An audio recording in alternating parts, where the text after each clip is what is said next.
गोंदिया शहरात पाणी टंचाईचं संकट गडद होताना दिसत आहे. शहरासह 22,000 नळधारकांना वैनगंगा नदी पात्रातून पिण्याचं पाणी पुरवलं जातं.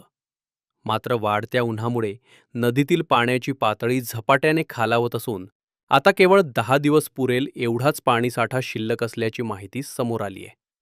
या पार्श्वभूमीवर महाराष्ट्र जीवन प्राधिकरणाने तातडीने उपाययोजना सुरू केल्या आहेत.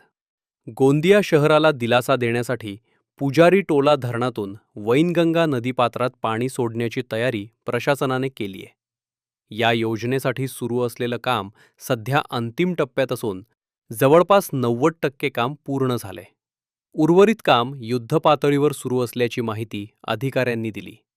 महाराष्ट्र जीवन प्राधिकरणाचे कार्यकारी अभियंता गणवीर यांनी सांगितलं की येत्या 7 दिवसात पुजारी टोला धरणातून पाणी सोडण्यात येईल. त्यामुळे शहरातील नागरिकांना काही प्रमाणात दिलासा मिळणार आहे. दरम्यान पाणीसाठा मर्यादित असल्याने नागरिकांनी पाण्याचा काटकसरीने वापर करावा असं आवाहन प्रशासनाकडून करण्यात येत आहे.